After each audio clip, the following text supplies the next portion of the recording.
Good evening, jibbers and jabbers, the jibber jabber community. J-Mac. Sorry, I like to put him on the spot. Good evening, guys. It is Sunday night, and tonight we have a very special guest. As you can see from the background art here and that really talented intro, we are joined by Victoria Glaittli. So we are joined. Going to happen. That was always going to happen. I said it all day. I've been like Glaittli. Right. So yeah, today we're joined by a really incredible artist. This is a woman who does her dream job for a living. So she's living the dream. I mean, that's subjective to everybody, you know, what living the dream is, and she's doing it. So not only are we speaking to her about art and about her inspirations, her story, but we get to speak to someone who's there, who's living their absolute dream. So I'm really looking forward to that. J-Mac, you looking forward to it? Yeah, absolutely. I mean, just looking at those time-lapse videos, that's only a few of the ones that we've actually seen, and the work is incredible. My favorite so far that I've seen was the Wu Tang Clan.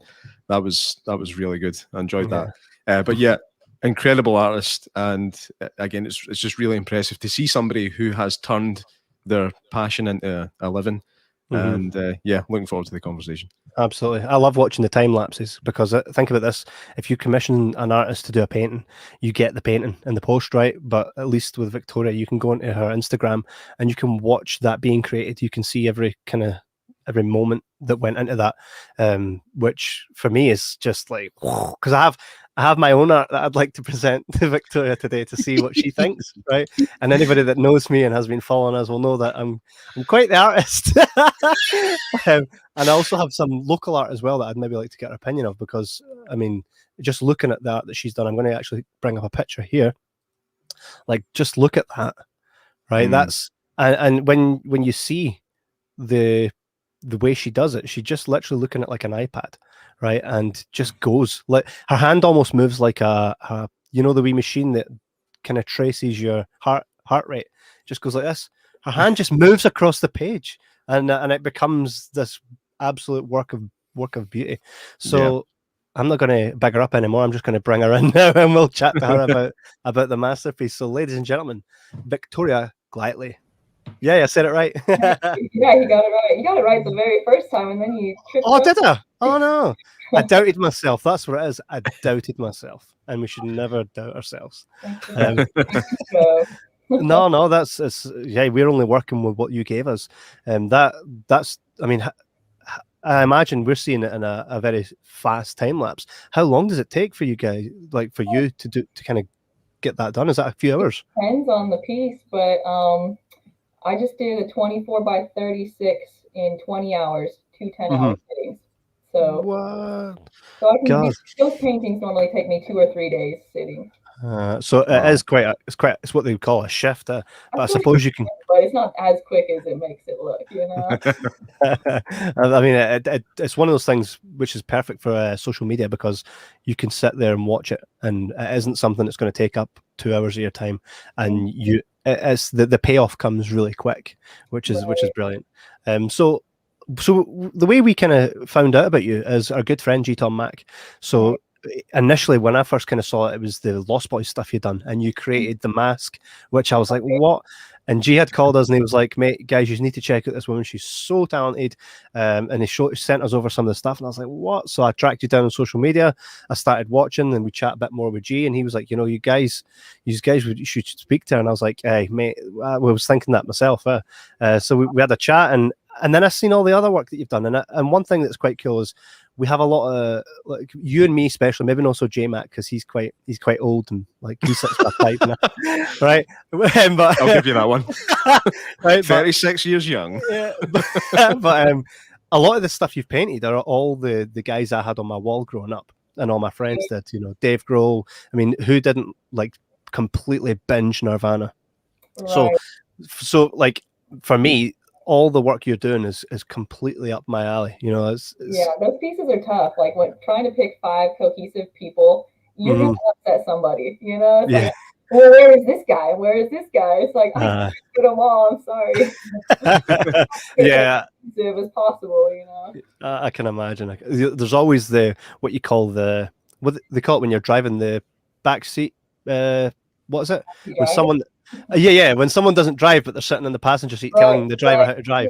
I have responded with something similar to that. Like, okay, well, when you paint yours, I'd love for you to have Absolutely. I think what's cool as well is the way you do it on social media. Like people don't just want to have the picture. Like you could, I imagine you could maybe find 20 artists who could paint you a picture of Dave Grohl, but the way you do it, people want you to paint Dave Grohl because they're there, they're watching that journey. You know what I mean?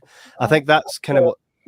But between that and how good it looks, that's what kind of sets you apart. Is you have the presence that you bring to the image as well. So when they get it, they've got the story, and I think that's really important. Would you not say so, J Mac?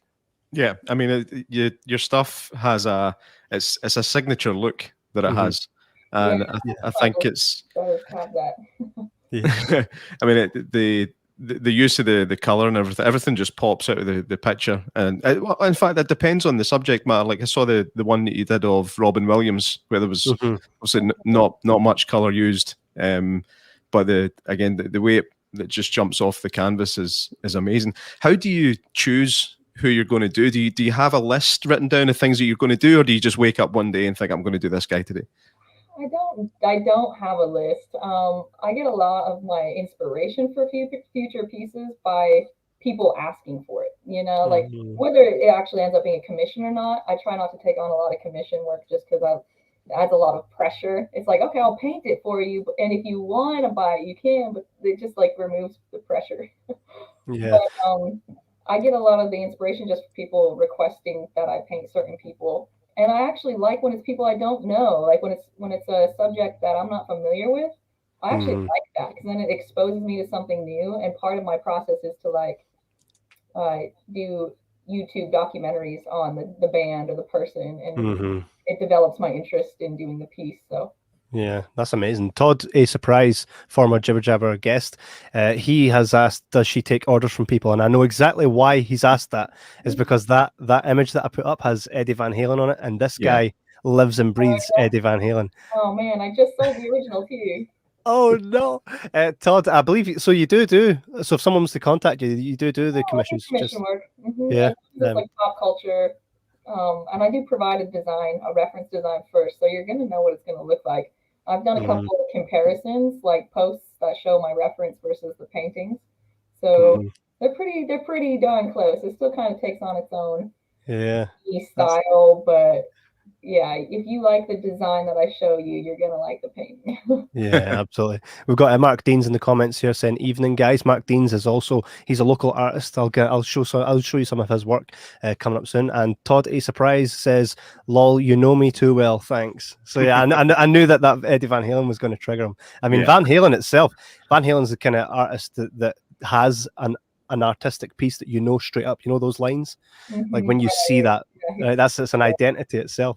So when we were speaking to G-Tom Mac, he told us initially, kind of told us that you had a love of art, and then you went to university and you got, was it a degree in psychology? Was it criminal psychology? I went to school for forensic science, and then I switched to criminal justice. Right. So was that a case of like, obviously, when you're an artist or a musician and that's what you want to pursue, because the kind of industry it is where it's tough, it's really tough, parents will usually be like, you should maybe have a plan B, or maybe try to do something that pays the bills. Was that a case of that? I mean, what's the story from A to B for yourself? My art career is actually very short. I worked in a motorcycle shop for 9 years. Wow. And then I didn't want to be in a motorcycle shop forever, so that's when I started to go to school. And I actually hadn't pursued art at all. I took some classes in grade school, like everybody, but I never pursued it. I was always really good at pencil and charcoal and colored pencils. I had never painted, but I didn't like how I couldn't create from my own mind. I was a portrait artist. I draw what I see, which is what I still do, but I'm learning how to do design digitally, manipulate photo images and create something that I can use as a reference. But back then I didn't consider that art, so I never pursued it. And then after I moved cross country, because I'm from Utah, I'm now in North Carolina, Yeah. I wanted to paint something for someone's birthday, and I hadn't painted. I just wanted to do something special and different, and I painted something for their birthday, and I was like, this is kind of fun. Actually, I kind of enjoy this, and I'm not that bad. So that was 2 years ago. So that Wow. was when I did my first painting, and it kind of just immediately took off. People were asking me to paint stuff for them, and I was immediately selling things. So it's just developed from there. That's So the you dream, think, isn't it? That's the dream. Yeah. So did you always kind of have a It's mind blowing. I can't believe I do what I do and live comfortably and enjoy what I do every day. You know? That is literally that's the dream scenario for anyone. So would you say then that you maybe didn't so much grow up with an absolute passion for art, like proper studying artists or stuff? No, was it just you literally just fell into art? Yeah, I just fell into it. Now I loved it as a kid, but again, it's like kids were drawing dragons and all these things that are crazy and cool, and probably like you could do something interesting, And I just didn't what I did was interesting, so yeah. I enjoyed it, but I didn't pursue it. Wow. See, I always say this, right? You can train someone to do something, right? But you do get these people that are just born with it, and I truly believe that.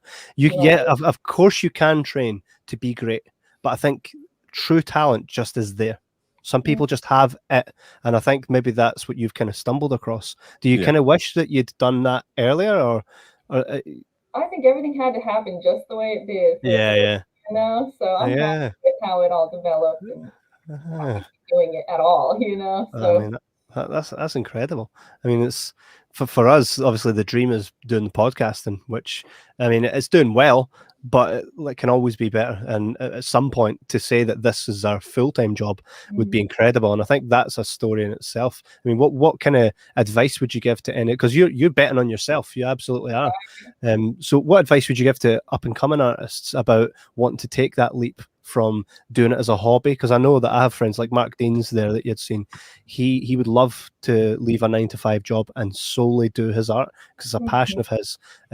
What would your advice be to him?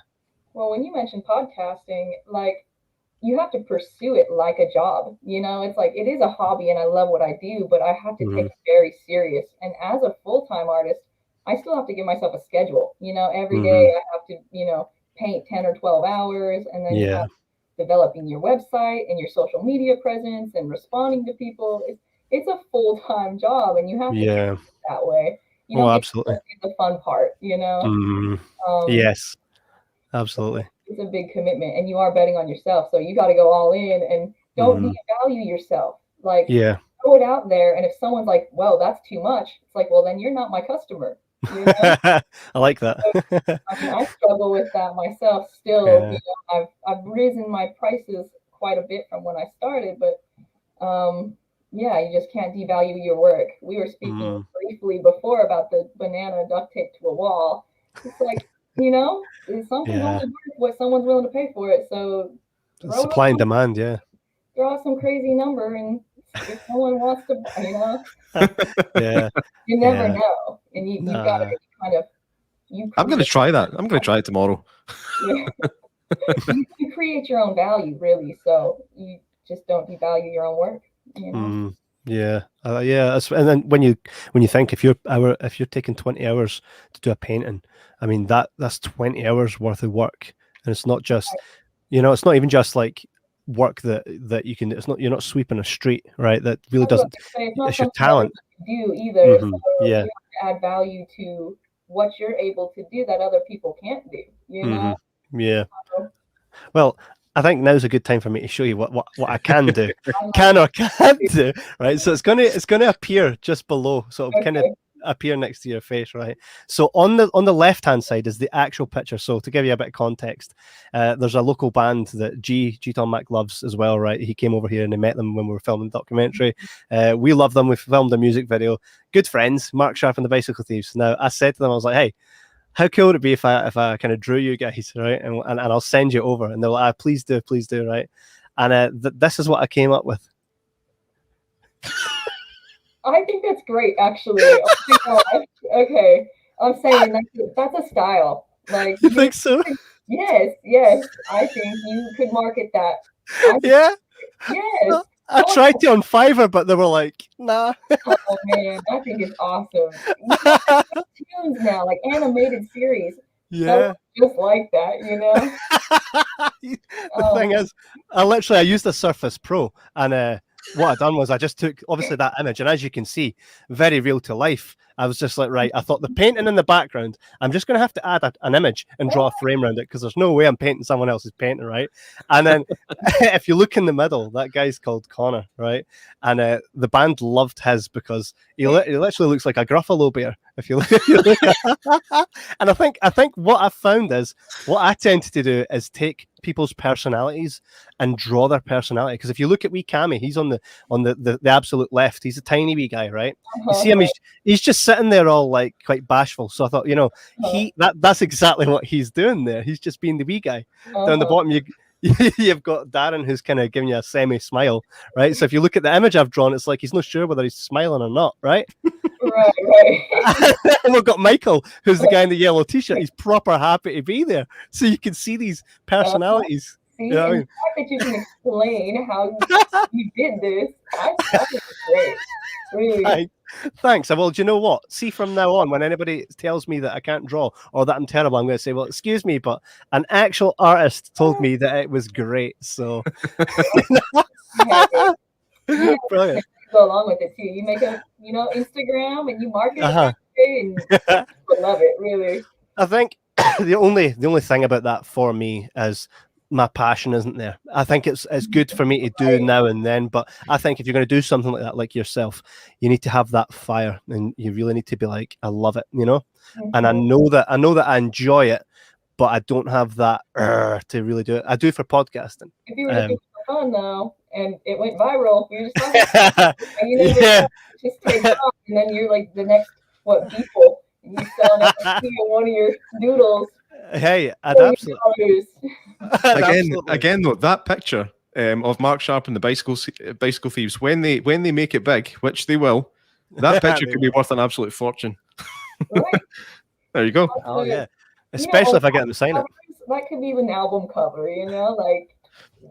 I did say this to them. I did say it could be t-shirts, and they're like, "Yeah, you're right. It could be." I'm like, "It could be your album. It could be your t-shirt. It could be your posters, everything." And they're like, "Yeah, it could.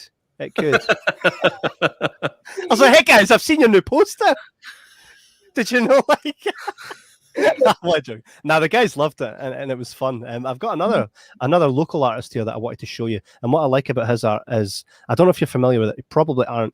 But there's a British group in over here, and we see it in Scotland, and they're called the Mighty Bush. Have you ever heard of the Mighty Bush? Yeah. I know it sounds funny. You have, right? So it's like no Fielding and Julian Barrett, and they have a specific style. Now, I think he's got something of that same vein, but different, which is good because it's unique to himself. When he does like landscapes and stuff, it's really quite cool. But he also has these pictures that I could probably stare at for hours trying to figure out what the story is, right? And I just kind of wanted to kind of bring these up to kind of see what your opinion is, if you had any kind of. So this is by Mark Deans. He's a local Scottish artist. That's awesome. That's really cool. You see what I mean by like that one at the left, which almost kind of looks like top right. It looks like from a different artist. So there's some ability in it too. Yeah. Which is and I like how symbolic. Like if you look at that earth. And it's being held by like almost the hands of the devil. Right. Again, it's interpretation, isn't it? Signature. I like the look of it. Yeah. Colors too. That one to the left is really intricate. I think it's like it's almost like he's kind of grown like a tree would, becoming human. Metaphors give you something. Yeah. Yeah. I mean, even that the subject is painted blue could all have significance. Yeah, that makes me think of is it Universe? The guy from Watchmen. That's Dr. Manhattan. Universe. It's because I've seen an Earth. Universe.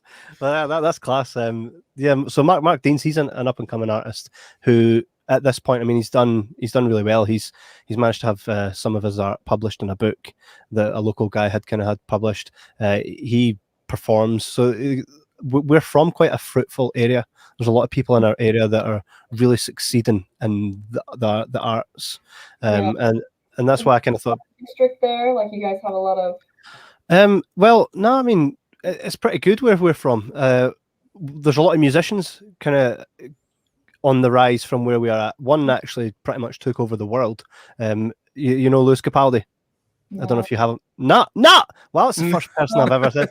Well, yeah, he really took over the world, and rightly so, because the guy's mega talented. He had like a #1 album in the US and the UK and whatnot, and he's literally like a couple minutes away. We've got guys like Mark Deans, Mark Sharp and the Bicycle Thieves, Robin Ashcroft. We've got a lot of really, really talented and really artistic people around. Artistic culture there.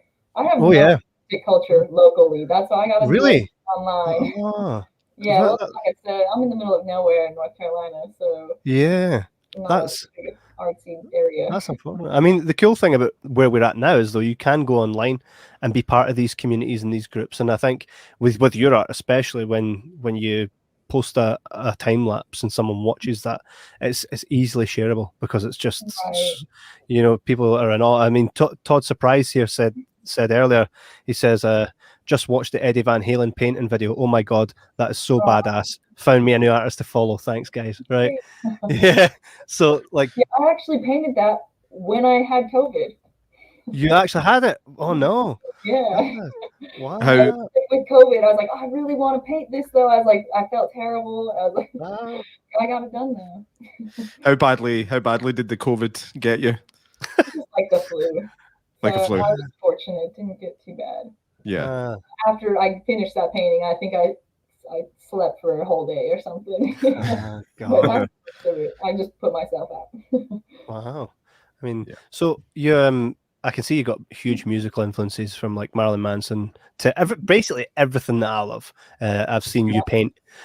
So I take it music was a big part of your childhood. Did you start to write music or perform at all? No musical talent whatsoever. I'll leave that all to G-Tom hack. Yeah. Wait. Yeah, absolutely. No, actually, I wasn't exposed to a lot of music in general coming up. I mean, I was more introduced to like not the bands I paint. I like Celine Dion, Barry Manilow, the Beach Boys, kind of an older era music, kind of adult alternative or contemporary. So all this music's kind of new to me still. And like I said, I'll get inspiration from people recommending things, and then I'll look into documentaries. And I lived a pretty sheltered little life in Utah. So to go out, I've explored a lot of new interests. So that's where I'm, painting. That's brilliant. Inspiration, yeah. What was the first painting that you sold? Can you remember what it was? First one I sold, yes, it was Jordan Peterson. I did it for a friend of mine. No way, it was Jordan Peterson. No. You know who it is? Like who Jordan Peterson is? Yeah, absolutely. Yeah, so my friend wanted that one painted, and that was the first one I sold. That was my first commission piece. Wow. See, here's something that we can actually relate to you on, right? So when you go for the first time ever and you get your very first job and your first paycheck comes in, you're like, oh, that's cool. That's what it feels like to earn money. But see, when you do it based off your own back, of something that you love, the first amount of money that comes in and you're like, well, I'd done this basically through something I would have paid to have done, right? Right. Such a beautiful feeling, right? See, when our ad revenue came in the first time, we're just like, so this is what it's like to be paid for doing something you love. It's such a glorious feeling that not everybody gets to experience, and I would definitely urge anybody to chase that. I kind of look at that when you wake up in the morning, right? See, if I was to wake up every morning, do the same 9 to 5, and not have any ambition to succeed at anything, to me, that's like a pointless meaning. I know that some people are happy doing that and that's their jam, but for me, I'm so hungry to just chew down on something that I love. So I've always got my fingers in so many different things. No pun intended, J Mac. And he always makes a stupid joke. I was waiting on it. No, not today. You're right. Not today, baby. But I think that itself it's an achievement. It's one of those wee things you can tick off. And did you have that feeling yourself when you're like, wow, I just sold something I love? Yeah. Absolutely, because I've worked retail basically my whole life. It's like there's fulfillment in customer service, but not much. It's awesome to do what you love every day. You do have to be ambitious and still you work very hard, but at the end of the day, you have something to show for it. Yeah. Where in retail, you block up and go home, you know, you don't really have anything to show for your day's worth of work. Do you ever have moments where you just think, I cannot face the canvas today? Yeah, all the time. Yeah. Wow. It's like It does get mental space that I gotta get into. Like, I don't like unfinished projects. So when I get into something, I am all in till it's done. Like, people will be like, "Oh, I've been messaging all day." It's like, yeah, I know, but I use my phone for time lapse, and I'm sitting here for 10 or 12 hours. You know, I just got to get it done. And then when I'm done painting, I need like 4 or 5 days off because I'm like, I'm not going to jump right into another one Yeah. and get it done in 2 days, and it just trains you. Yeah, You it'd don't wanna- be terrible if you ended up hating it. You know, if you end up hating what you're doing because you're doing it too much. Right. Yeah, that's it's why you just got always to a be danger. selective on what you paint too, because it's all about the subject matter. Some designs, I'm like, oh, I'm not waiting. I'm going to do this right now because I'm so excited. You know? Yeah. I've kind of watched you the way you do it, and you look at it, and it's like for me, I would probably draw the guy first and then try and factor in the background. For you, it's like you just kind of sweep across the page and it all kind of comes out. Like, where the hell? How can you fall into that? You know what I mean? How does that? Oh, I just started doing it one day and this is how it works. How? Depends on the design. Sometimes I'll do people first and then do the backgrounds. Or sometimes I'll do the background first and put the people in front. It's so weird. I don't know how I choose. It's just just kind Do of. you have a favorite piece that you've done? My favorite one is G Tom Mac. That one. Yeah. I did that gift for him, and that was the first painting that I'd ever done with zero intention of profit. You know, like well, besides the very first one I ever painted. You know, that was the only one I did for myself. You know, and I epoxied it. I did like an epoxy finish, and it was perfect. There's always imperfections in epoxy. It's like you're gonna get one stray hair or one divot where you're like, I don't even know why it didn't self-level right there. No, but this one was perfect. So I was so happy. Wow. I mean, I imagine for me, like if I could paint like you, I'd probably paint it and be like, someone's like, okay, I'll give you, £1,000 for it, whatever. I'm like, no, leave it, it's mine. Like, do you ever get like, no, these are my babies, so I'm not selling them? Do you ever get that with some? Yeah, well, I mean, I have a lot of originals around my house. I call it the Shaddow Gallery is my house. And there are some pieces, like I've got the original Tool piece that I painted. This is some all-time favorite. I had the grunge piece, the Mount Grunge one with the Nirvana and Kurt Cobain and Chris Cornell. Yeah. They'll stick around for a long time. I did finally sell Mount Grunge more. I had it for 2 years. But I make those. I have a problem not selling things for as much as I probably could. Because I have to make my living doing that. I can't sell things forever. They got to sell. But those pieces, I might throw a little extra on top. You know, it's like if it doesn't sell, it can just sit there for a while. Like I want one in my house. I have it's win-win, because if you try to discourage them from buying it and they're like, I'll still pay that, you're like, oh well, I suppose I can. No, I'm not gonna say that, but yeah. So I will be with some pieces. It's insane, isn't it? Were you a big Lost Boys fan initially when you painted G Tom Mac and the guys from the Lost Boys? Not really. Are you a fan of anything that you paint? Everything. Eventually everything. Yeah, absolutely.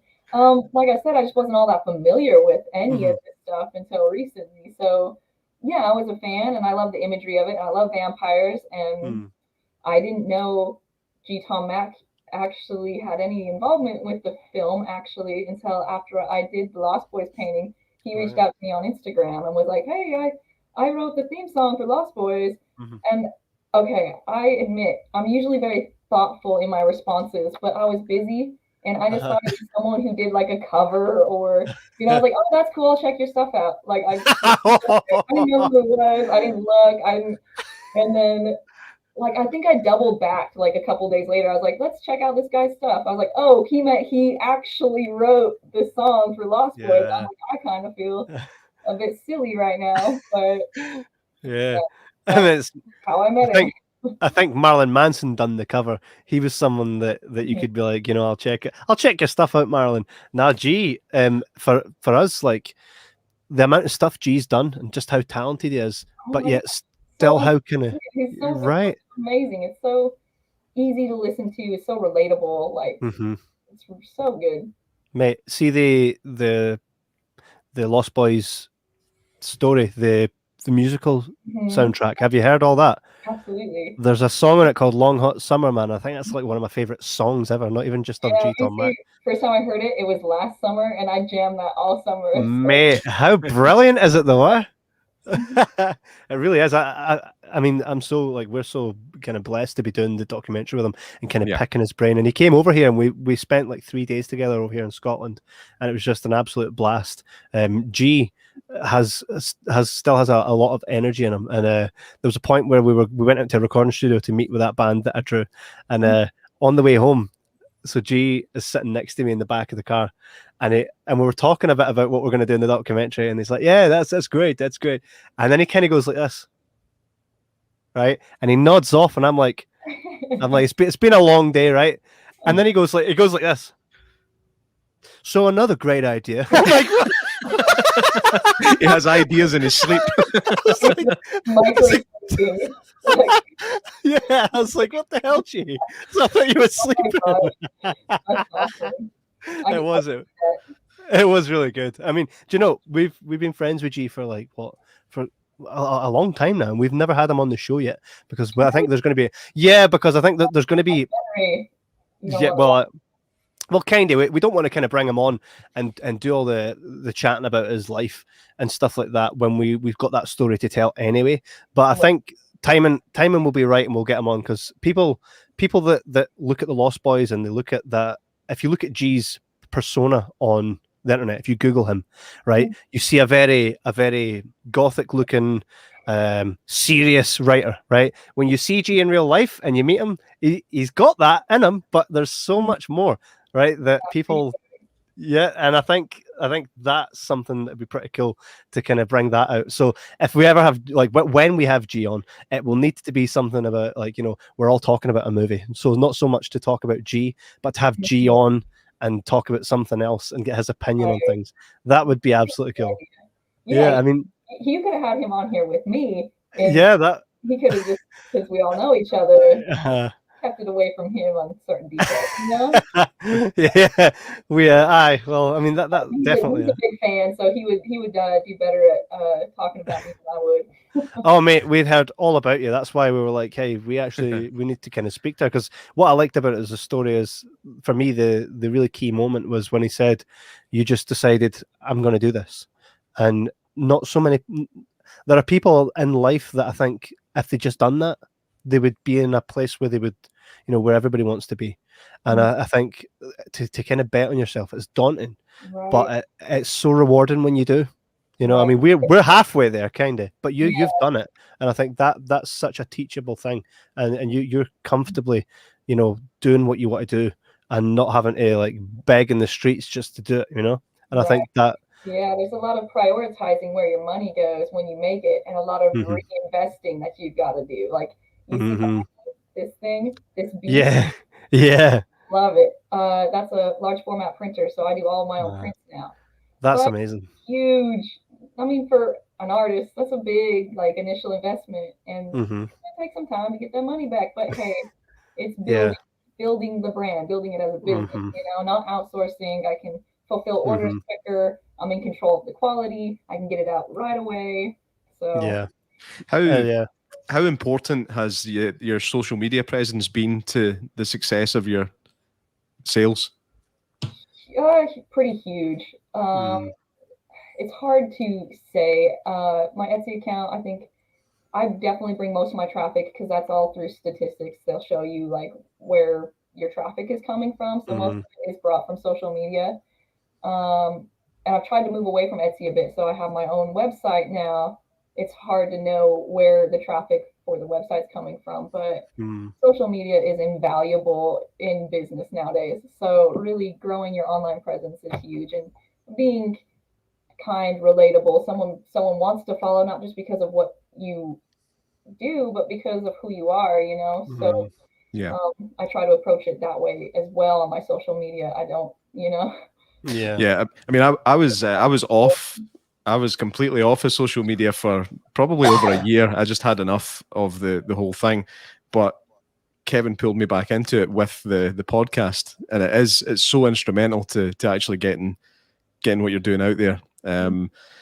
So it's a necessary evil almost. Right. See, if I didn't have to have it for my art, I'd probably do the same, you know. But if you keep it professional and it's an extension of what you love to do, it's not as bad, you know. It's not as bad as a personal profile where you're sharing. I'm just not that interested in sharing, you know, that much detail about my life. People, you know, look what I'm eating.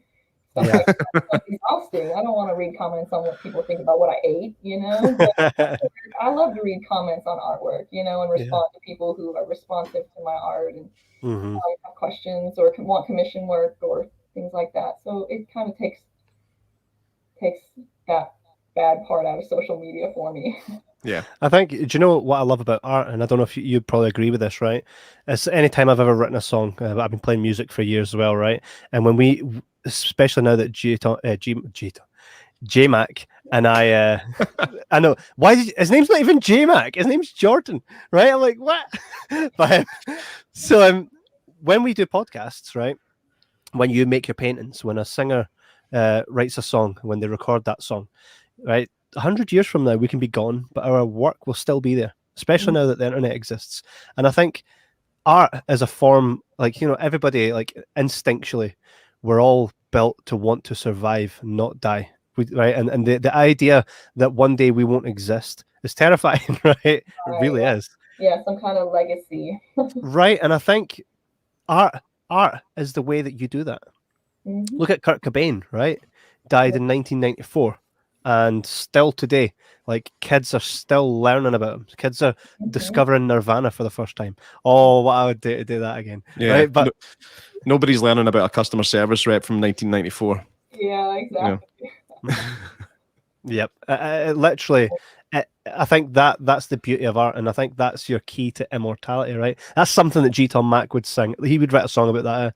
I'm pretty sure that's a lyric in one of his songs. Mark Deans has said, music and art are the only reasons I'm still on socials. It's quite toxic place, but imperative to the process. Absolutely. Yeah, it's the only reason I'm on there too. So, and even then, it's like I kind of have a rule: don't read the comments. But I haven't gotten big enough to not have to read the comments. I enjoy it, but man, I'll get 100 great, outstanding compliments, and then I'll get one person who says something super rude and unnecessary. I'm just like, it nags me all day. I'm like, oh, I should have read the comments.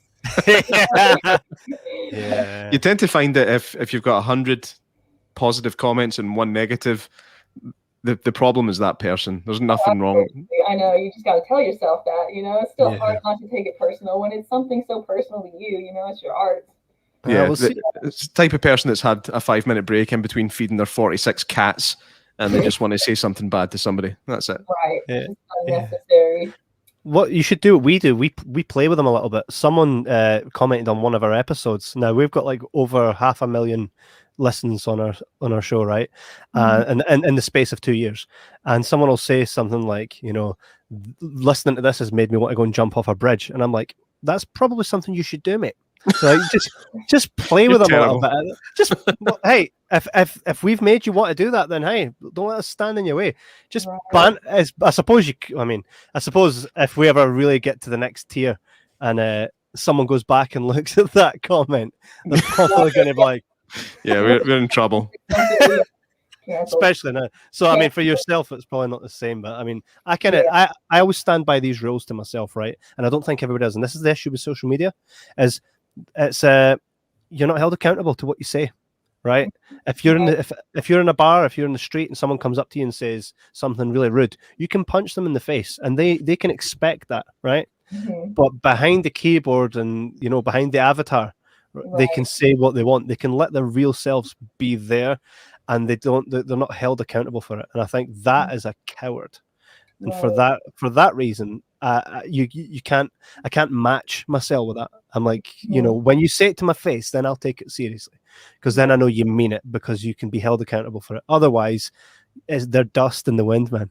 Right. Yeah. Well, what I don't understand is it's like there's so much content out there. If you don't like my work, don't follow me. You know, right.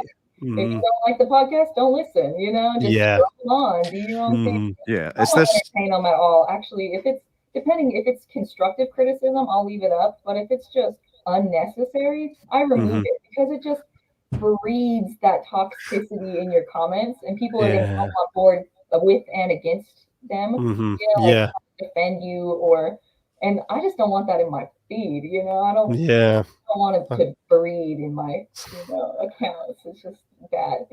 I mean, if you can find something negative to say about your time lapses, I mean, you're really going to have to look. I mean, that girl's wearing odd socks. I mean, that's not that you have, but that's probably what I imagine how bad it gets, right? Because you're watching art being created, and one thing I noticed, you don't tend to get very messy. You're quite a clean artist. Not really. Right? No? My legs will get paint all over them. That's normally why I wear shorts, and I do wear jeans sometimes. I'll put a black towel over my jeans and then put my paper towel on top of that. But yeah, I get paint on my legs. Actually, there's not paint on everything in my house, but I get mostly clean. I clean up between each paint session and everything too.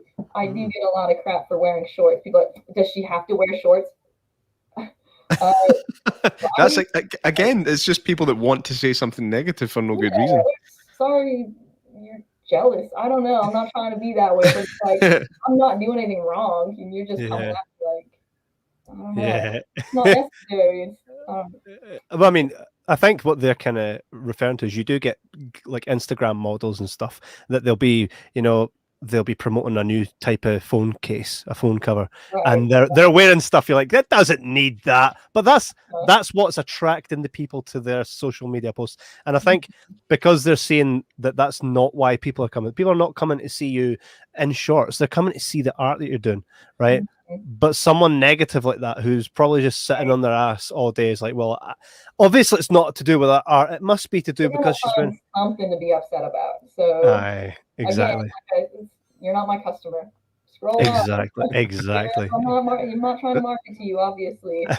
I'm gonna get a T-shirt with that on it. You're not my customer. that's a catchphrase.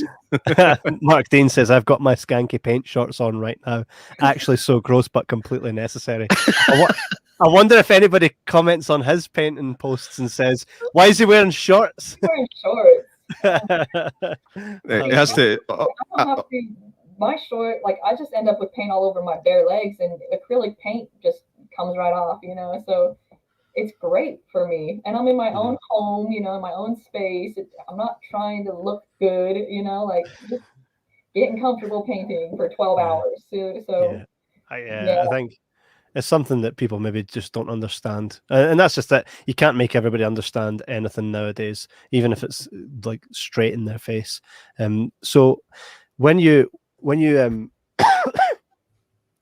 you're doing your stuff, which is completely unique to yourself, do you ever look online and come across different artists that you maybe admire, and you've got a bit of a hunger to kind of try and replicate anything else? Like, because you also have your very own style. If like you said, Mark Dean's had two very different style of paintings. Is there anything else you want to move into, or are you kind of set? Well, I get inspiration from all kinds of artists that use all kinds of different mediums, but I really want to get into spray paint murals. Yeah. Now, I've done some with acrylic, but there's so much limitation on it because acrylic paint dries so fast. You can't do those large scale pieces and do any kind of blending. So yeah, I'm gonna pick up some spray cans and like a big old tarp on the back of my house this summer. And yeah, that's amazing. And I've gotten into watercolor recently. I don't do that. Like that's what I do for fun, and then my work and my fun art.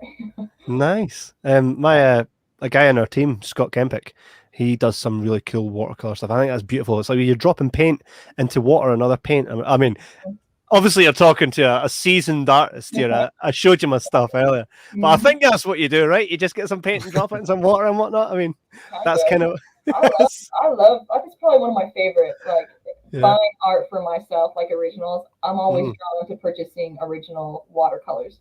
People's original watercolors, because I just like the style of it. It's just different. I like playing with them because the paint actually moves. Acrylic is so hard to move on canvas, where it's like you get water on paper and it's like the paint's just like it's so easy. Yeah. So easy to move. Not to make it look good. Yeah, I've seen videos of this artist. You might be familiar with him.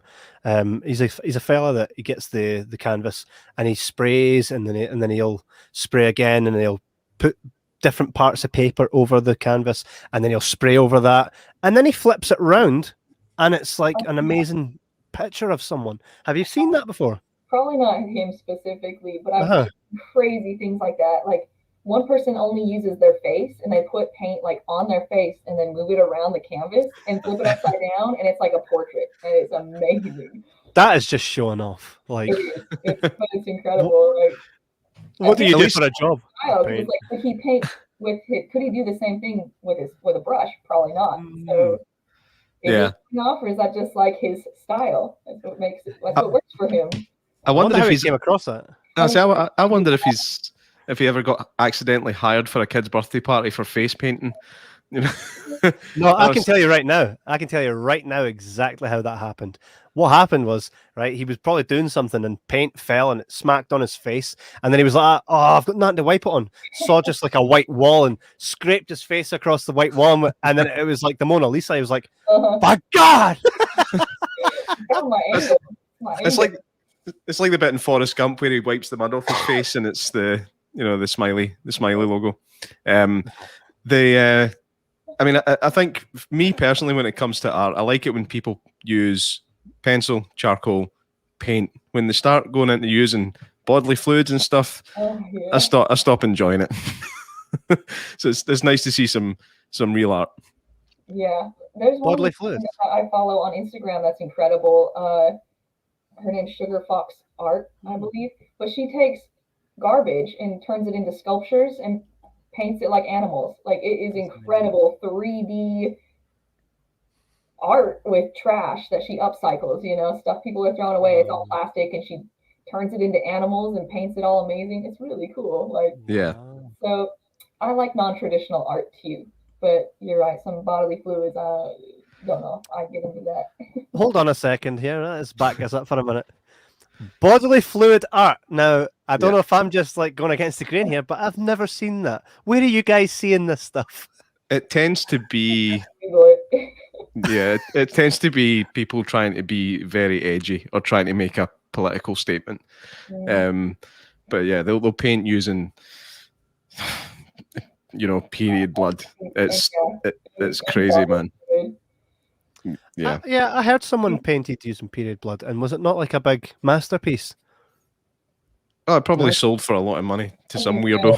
Like I said, it's all about how you market it. I mean, they put it in the right market, It's usually a guy sitting in the corner with like 3 bits of hair eating grapes going, why buy a painting? Why is he eating grapes? Because he's eating grapes while staring at you. You've got to have the eye contact as he's eating the grapes. He's got to be eating like that. That is the target audience to that kind of stuff, unless I'm just so out of touch. Have you well, who knows? With your kind of art, obviously you're painting like these musical icons and guys from movies. Have you had anybody that you've painted reach out to you and say, that's me, I'd love to own this?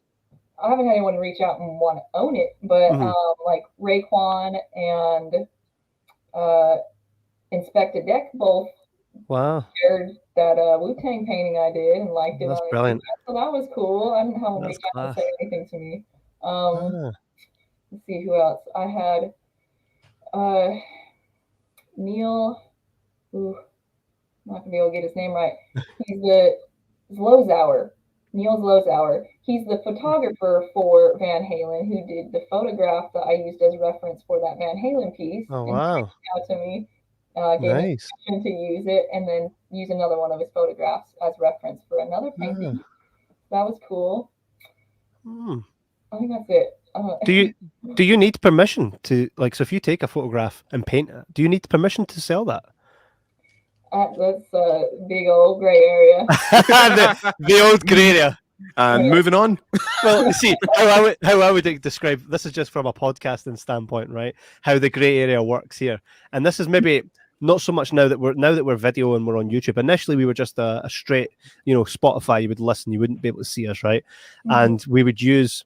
So if we were talking about a movie, we would use the theme from the movie, and the intro would happen. You would hear a bit of the theme just to set. For me, I think you need to set the mood if you're going to talk about something. Right. And then people would say, "How are you allowed to use that music?" And I'm like, "It's a grey area. Now this is the grey area.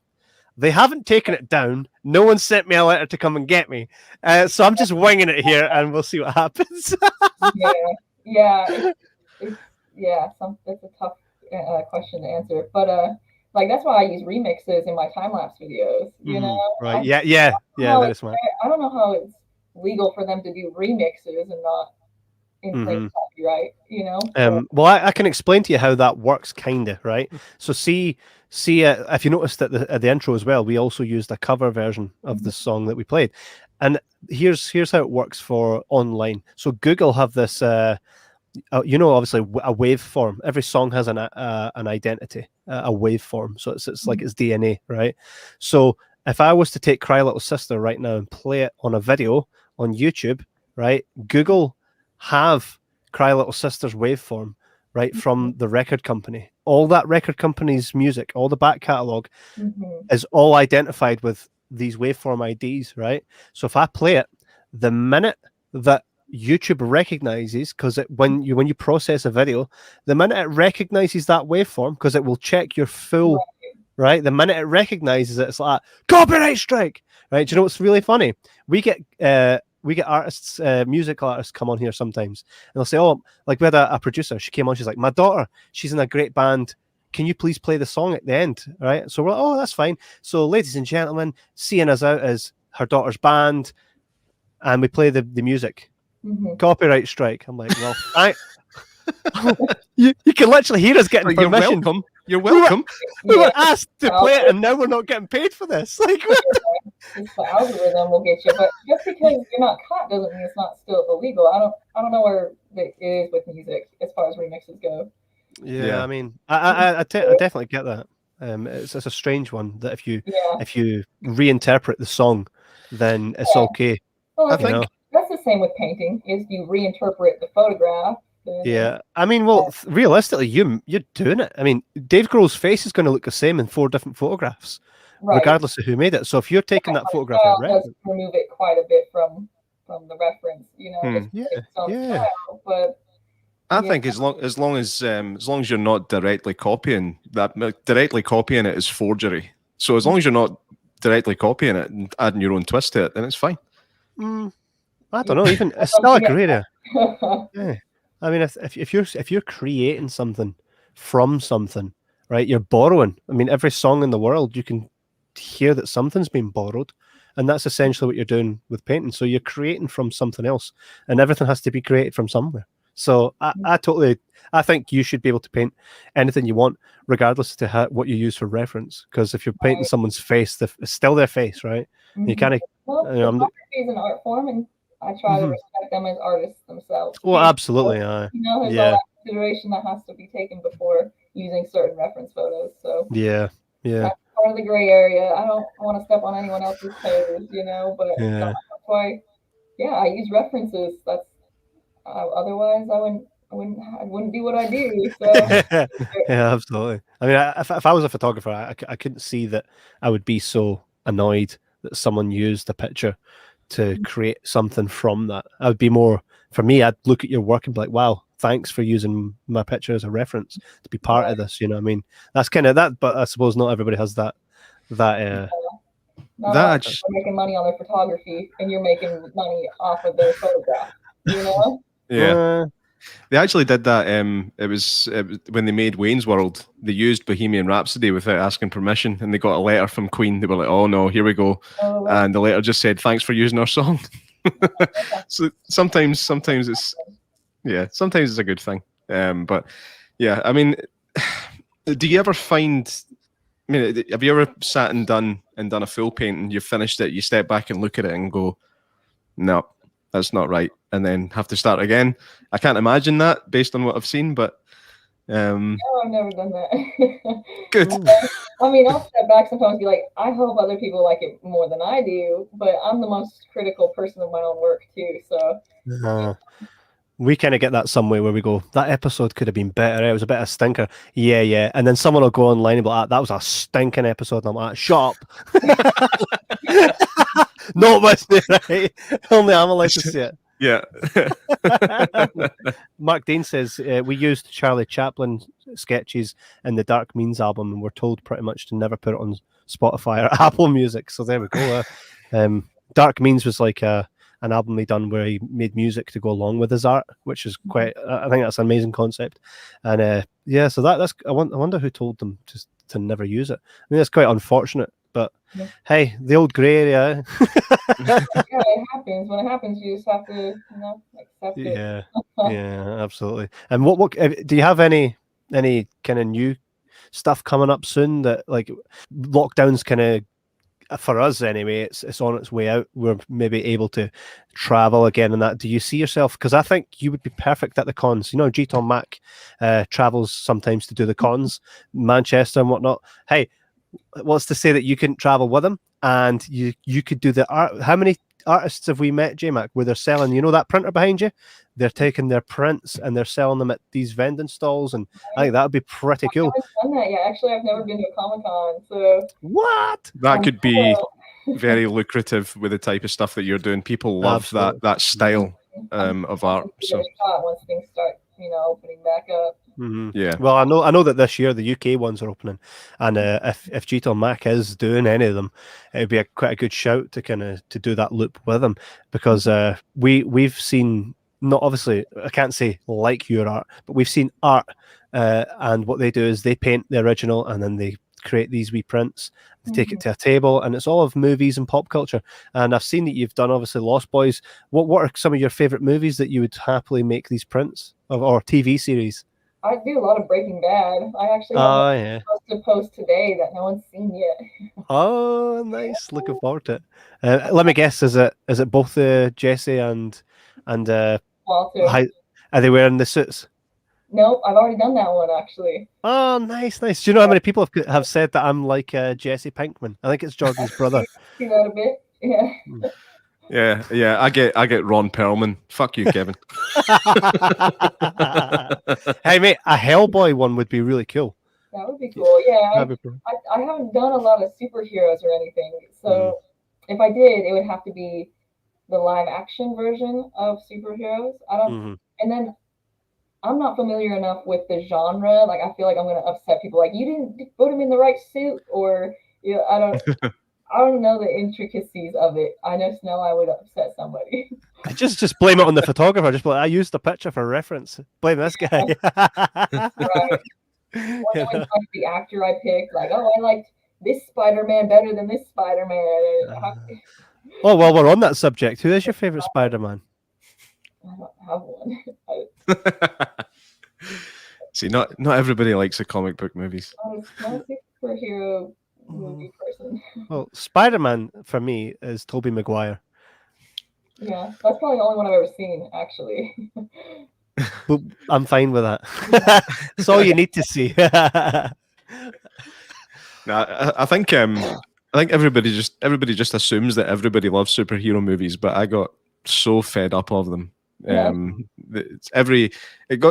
superhero movie used to be an event. You know, it was every now and again, every few years you might get a superhero movie, and then it got to the point where every few years you got a movie that wasn't a superhero movie. Everything else was, and I just got so fed up of it.